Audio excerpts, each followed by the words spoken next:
Assalamualaikum warahmatullahi wabarakatuh. Kawan, inilah apa kabar kalian hari ini. Semoga semuanya dalam keadaan fit dan selalu berpikir positif. Kami kembali hadir ke hadapan kawan inilah membawakan informasi hangat dan kontroversial. Kami telah merangkum 5 berita viral yang kami kemas dalam Inilah Berita. Bersama saya Restu Wulandari, inilah berita selengkapnya.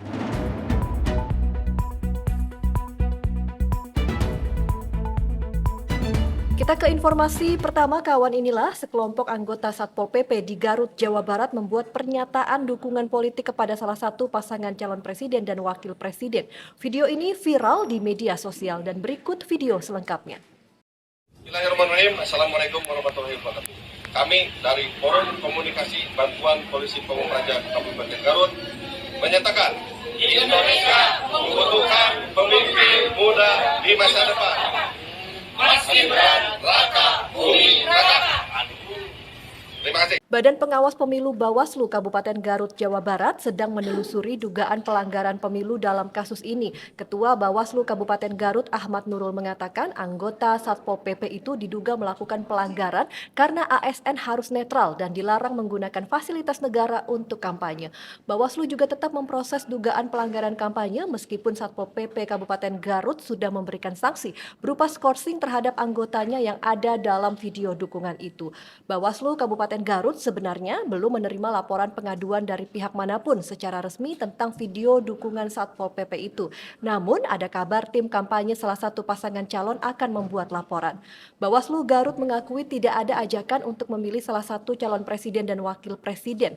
Namun pihaknya tetap akan memproses temuan video. Sebab kampanye itu bukan hanya ajakan tapi juga himbauan serta seruan. Sementara video Satpol PP itu merupakan bentuk pernyataan keberpihakan Satpol PP. Nah loh, Satpol PP kok bisa-bisanya lupa kalau mereka harus netral. Kalau memang ada gitu ya pilihan di hati, ya sudah disimpan saja di hati, jangan buat pernyataan. Oh, atau jangan-jangan ada politik uang lagi nih di sini. Di endorse siapa nih Satpol PP nih?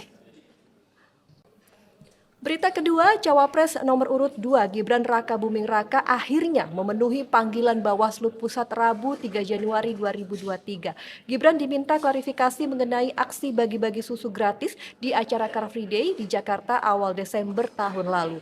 Gibran hadir setelah sebelumnya mangkir dengan alasan sedang menjalankan tugas sebagai wali kota Solo. Selain itu, Gibran beralasan belum menerima surat undangan resmi dari Bawaslu Jakarta Pusat.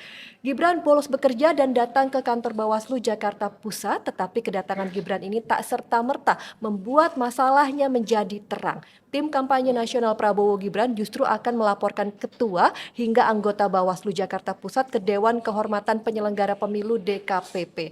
Wakil Komandan Alfa TKN Prabowo Gibran, Fritz Edward Siregar, menegaskan Bawaslu bersikap tidak profesional sebab Bawaslu salah menuliskan tahun pemanggilan Gibran. Gibran yang seharusnya diminta keterangan 2 Januari 2024 tetapi ditulis 2 Januari 2023. Bawaslu Jakarta Pusat sendiri telah mengakui kesalahannya karena tidak teliti menyebut tahun 2024 menjadi 2023.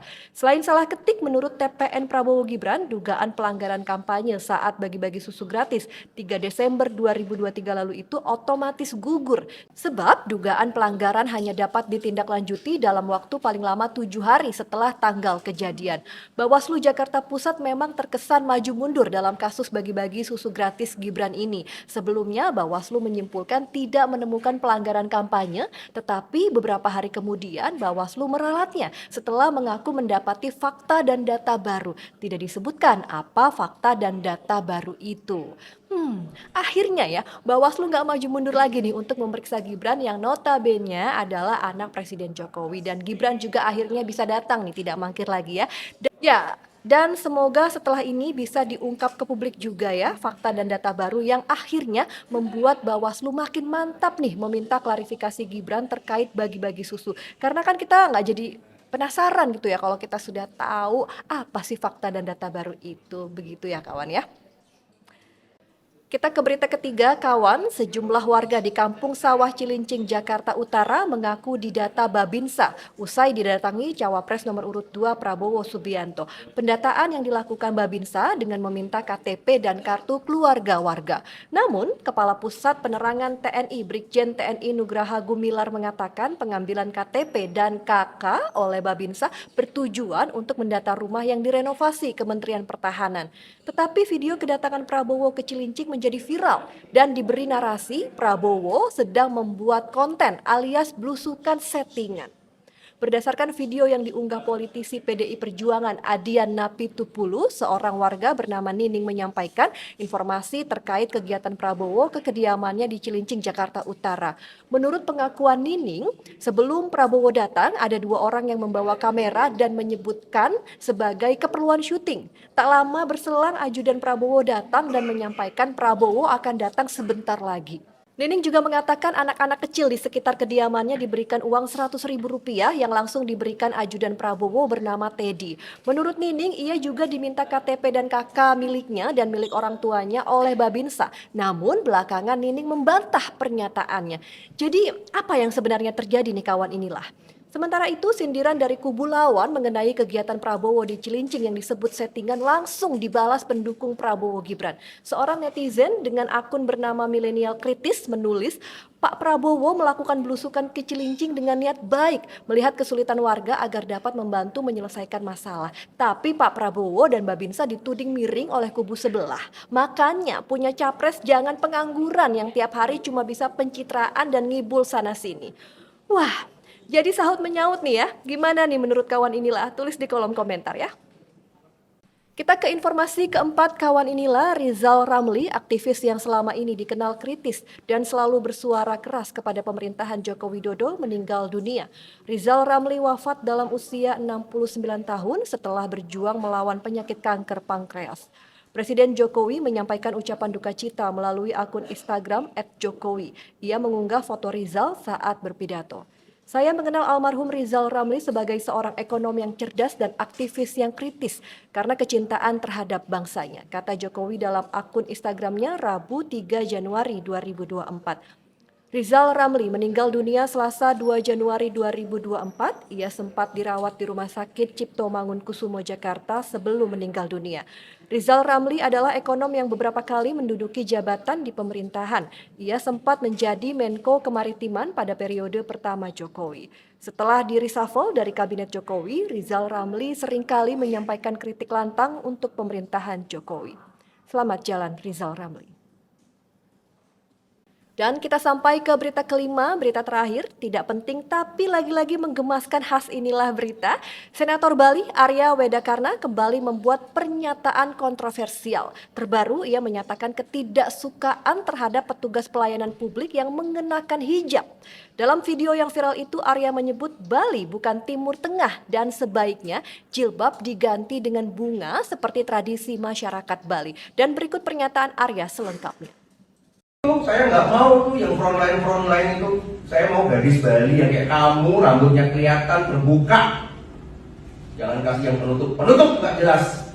This is not Middle East. Enak aja Bali, pakai bunga kayak pakai apa, kayak yang jeget, pakai hijau di sini. Kalau bisa sebelum tugas suruh supaya di pulau hijau pakai. Arya sendirilah telah menyatakan permintaan maafnya setelah pernyataannya dikecam karena dianggap anti toleransi beragama. Namun meski telah meminta maaf, publik tetap menuding sikap Arya tidak pantas sebagai seorang legislator. Apalagi Arya bukan baru pertama kali ini saja mengeluarkan pernyataan kurang pantas. Arya pada tahun 2009 pernah mengaku sebagai Raja Majapahit dan atas ulahnya itu Aliansi Masyarakat Peduli Bali melaporkan Arya ke Polda Bali pada 21 Januari 2020. Arya juga pernah menolak Bank Syariah di Bali. Arya juga pernah menolak kehadiran Ustadz Abdul Somad ke Bali pada 2017 silam. Alasannya Abdul Somad anti Pancasila. Arya juga pernah kembali dilaporkan ke Polda Bali 2020 lalu atas tuduhan penodaan agama Hindu. Ia juga dituduh melakukan penganiayaan dan dilaporkan ke polisi tahun 2020. Saat itu Arya menganiaya ajudannya lantaran tak sengaja menjatuhkan tasnya. Meski banyak tersandung kasus, namun masyarakat Bali rupanya masih menyukai sosok Arya. Buktinya, politisi berusia 43 tahun itu 2 kali terpilih sebagai anggota DPD RI. Ya, semoga pernyataan kontroversial Arya mengenai hijab ini menjadi catatan bagi Arya ya, untuk tidak mengulangi perbuatannya. Karena kan Indonesia Bhinneka Tunggal Ika ya. Baik, demikian inilah berita kali ini. Jangan lewatkan inilah berita berikutnya yang tentunya akan hadir dengan informasi yang lebih menarik dan kontroversial. Jangan lupa juga untuk like, komen, dan subscribe ya kawan ya. Dapatkan juga informasi lengkap seputar pemilihan umum di kanal pemilu.inilah.com. Saya Restu Wulandari, sampai jumpa dan wassalamualaikum warahmatullahi wabarakatuh.